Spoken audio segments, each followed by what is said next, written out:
Hello, নমস্কার সবাইকে। তাহলে সবাই কেমন আছেন? ভালো তো? আমিও এখানে খুব ভালো আছি। আজকে বুধবার, বরের ছুটি, তাই এখন 11টা বাজে আর জলখাবার খেয়েই রান্নাবান্নার প্রস্তুতি শুরু হয়ে গেছে। আজকে খাসির মাংস হবে। মেয়ে খাসির মাংস খায় না, তাই জন্য ওর জন্যে সোয়াবিনটা সিদ্ধ করে রেখে দিয়েছি, দেখি কি হয়। আর একদিকে ভাতের জল চাপিয়ে দিয়েছি, চাল ভিজিয়ে রেখে দিয়েছি, খাসির মাংস সেদ্ধ করে রেখে দিয়েছি। দুরকম মশলা আলাদা আলাদা করে রেখে দিয়েছি, একটা সোয়াবিনের আর একটা খাসির মাংসর। হয়ে গেল এটা। আর আরেকটা জিনিস দেখাই, এই যে এখন আমাদের বাড়িতে সবজি বাজার ঢুকুক না ঢুকুক, এখন কেজি কেজি আম নিশ্চয়ই ঢুকবে, কারণ ওর বাবার খুব প্রিয় আম। আর আমাদেরও মন্দ লাগে না, আমরাও খাই, বলবো না যে আমরাও খাই না, আমরাও খাই। আর এইখানে ওর বাবার সকাল সকালই আজকে বাজার হয়ে গেছিলো। আসলে কি বলেন তো, এখন মেয়ের স্কুল একদম ভোরবেলা হয়ে গেছে, 6:30। গরমের জন্য 1 মাস ধরে ওর স্কুলটা সকালেই হয়ে গেছে, অনেক সকালেই উঠতে হয়। তাও আমি ও টিফিন করে দিই, আর শুধু দুধ খেয়ে যায় তো বেশ ভারী টিফিনই করে দিতে হয়। কিন্তু টিফিন করে আমি আমার কাজ করে আবার আমি একটু ঘুমিয়ে পড়ি, আমি আবার সকালে উঠতে পারি না। তাই ওর বাবা বাজারে চলে গেল, আমি আবার ঘুমিয়ে পড়েছিলাম। তাই আমি ধনেপাতাটা অবশ্যই আনাই সব সময়। আর ধনেপাতা রাখি আমি অনেক দিন ধরে, ফ্রিজে রাখা যায়, কিভাবে রাখা যায় সেই টিপসটাই আজকে আপনাদের আমি শেয়ার করছি। প্রথমে একটা পুরনো কাপ নিয়ে নিয়েছি, তাতে নিয়ে নিয়েছি অর্ধেক কাপের মতো জল। আর ধনেপাতাগুলো ঠিক যেমন ওয়াশে আমরা ফুল সাজাই ওইভাবে সাজিয়ে নিতে হবে। আর একটু ছড়িয়ে দিতে হবে জলে, যাতে ডান্ডিগুলো জলে একদম সুন্দর করে ভিজে যায়। আর তারপরে এখানে লাগবে হচ্ছে একটা এরকম সাদা প্লাস্টিক, যেটা সবার বাড়িতেই থাকে, আর একটা এরকম একটা গার্ডার। আর এইখানে আমি কি করব, প্লাস্টিকটা পুরো ওপর থেকে ভালো করে ঢেকে নেব। ঢেকে এবার ভালো করে এটাকে পুরো ভালো করে টাইট করে আমি প্রথমে বেঁধে নিচ্ছি এইখানে আমি প্লাস্টিকের দুটো মুখটাকে টাইট করে বেঁধে নেব। তারপর প্লাস্টিকটা বেশ ভালো করে ছড়িয়ে নেব। তারপরে গার্ডারটা ওপর থেকে দিয়ে দেবো, ঠিক এইভাবেই যেইভাবে আমি দেখাচ্ছি। আর কাপটা জুড়ে আমাদের গার্ডারটাকে আটকাতে হবে। খেয়াল রাখবেন প্লাস্টিকটাতে আটকাতে হবে না, গার্ডার সহ প্লাস্টিকটা আটকাতে হবে, যেমন যেইভাবে আমি এখানে ভিডিওতে দেখাচ্ছি। তারপর আমি ধনেপাতাগুলো একটু লুজ করে দিয়েছি, যাতে ধনেপাতাগুলো একদম ধনেপাতা প্লাস্টিকের সাথে টাচ না হয়। আর চেষ্টা করবেন এরকম সাদা ট্রান্সপ্যারেন্টই প্লাস্টিক ব্যবহার করার, যাতে আপনারা বুঝতে পারবেন যে ধনেপাতাগুলো 2-3 দিন পর কী কন্ডিশনে রয়েছে। হয়ে গেল, আশা করি বুঝাতে পেরেছি। তারপর এরকম করেই আপনারা এটা ডাইরেক্ট ফ্রিজে রেখে দেবেন, আর যখন প্রয়োজন মতো ইউজ হবে বার করে আবার এরকম করে রেখে দিতে হবে। দেখবেন আপনাদের ধনেপাতা প্রায় 8-9 দিন এরকমই টাটকা থাকবে। ওপর একটু হলুদ হয়ে যাবে, কিন্তু পচে যাবে না। আর এইখানে আমার ভাতের জলটা ফুটে গেছে, ভাতটা চাপিয়ে দিই। আজকে ওর বাবা খাসির মাংসটা রান্না করবে, কিন্তু ওনার কোনো পাত্তা নেই, বেরিয়েছেন উনি। আর ওনার এখনও কোনো পাত্তা নেই, জানি না কি করবে। ফোন করে জানতে হবে কখন আসবে না আসবে। আর এখানে আমার বেশ অনেকটাই বাসন পড়ে গেছে, বাসনগুলো চলুন তাহলে মেজে নিই। সারা দিনে বেশ আমাকে অনেকবারই বাসনগুলো মাজতে হয়। আমি বাসন ফেলে রাখি না, সঙ্গে সঙ্গেই মেজে নেওয়ার চেষ্টা করি, যাতে বাসনগুলো একটু কম বেরোয়, লাস্টের দিকে খুবই অসুবিধা হয়। কিন্তু আমি কি বলেন তো, বরাবরই নিজের কাজ নিজেই করা পছন্দ করি। যখন আমরা এই ফ্ল্যাটে নতুন আসি, 2014-র কথা বলছি, এই ফ্ল্যাটে যখন আমরা নতুন আসি তখন আমি 1-1.5 বছর পুরো একাই করেছিলাম বাড়ির কাজ। আমি একাই করতে ভালোবাসি।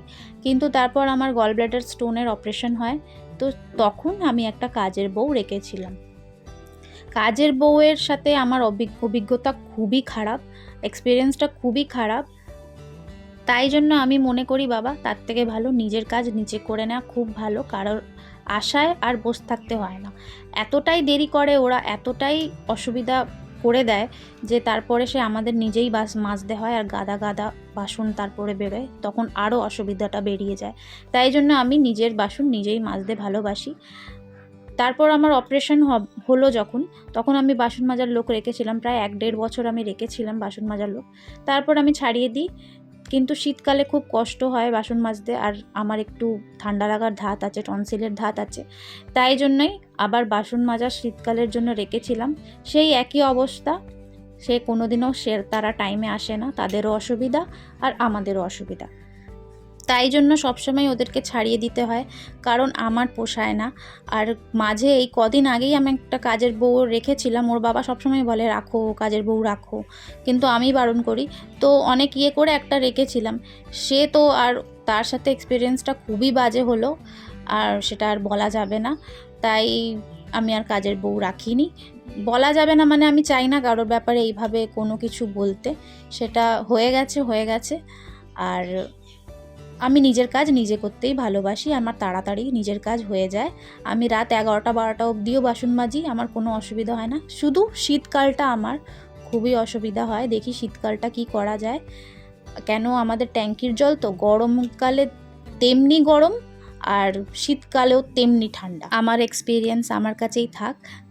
চলুন তাহলে, আমার বাসন মাজা হয়ে গেল। এখানে এই জায়গাটা ভালো করে পরিষ্কার পরিচ্ছন্ন করে ওর বাবাকে ফোন করব। ওর বাবা এখনও আসেনি, আর ওর বাবা যেহেতু রান্না করবে, দেখি ফোন করে জিজ্ঞেস করি যে আমি কি রান্নাটা করে নেবো না তুমি করবে।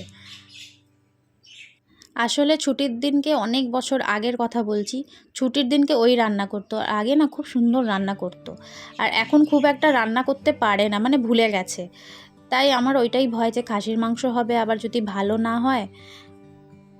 ভাতটা আমার হয়ে গেছে, পেঁয়াজগুলো সব কেটে কুটে রেখে দিয়েছি। ওর বাবাকে ফোন করেছিলাম, চলে এসেছে উনি, রান্নাও চাপিয়ে দিয়েছে।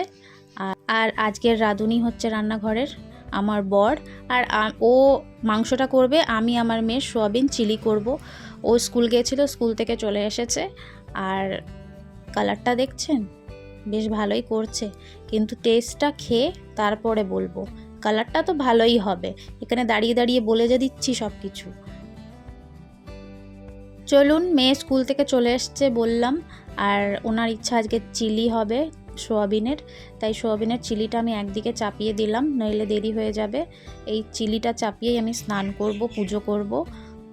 সোয়াবিনগুলো হালকা ময়দা মাখিয়ে নুন দিয়ে ফুটিয়ে দিয়েছিলাম সোয়াবিনগুলো, তাই আর নুন ব্যবহার করিনি। ভালো করে ভেজে তুলে নিয়ে আদা রসুনের পেস্টটা দিয়ে ভালো করে ভেজে, পেঁয়াজ আর ক্যাপসিকাম একটু হালকা ভেজে নিয়ে এইবার আমি দিয়ে দিলাম সস, আর সয়াবিনগুলো ভালো করে দিয়ে হালকা একটু জল দিয়ে ভালো করে ওইটাকে ফুটিয়ে নেব, আর সোয়াবিন চিলি রেডি হয়ে যাবে। আর এই যে খাসির মাংসর কালারটা অসাধারণ সুন্দর হয়েছে, দাঁড়ান এই যে দেখেন, বেশ ভালোই হয়েছে বলেন রংটা। চলুন তাহলে, ঘড়ির কাঁটায় 2টো বেজে গেছে, লাঞ্চ টাইম, আমরা আবার খেতে বসি। মেয়ের এখানে সোয়াবিনটাও হয়ে গেল। আশা করছি আজকের টিপসটা আর আজকের ব্লগটা আপনাদের খুব ভালো লেগেছে। দেখা হবে অবশ্যই পরের ব্লগে, আর সবাই সাবধানে থাকবেন, সুস্থ থাকবেন। দেখা হবে অবশ্যই আবার পরের ব্লগে। বাই।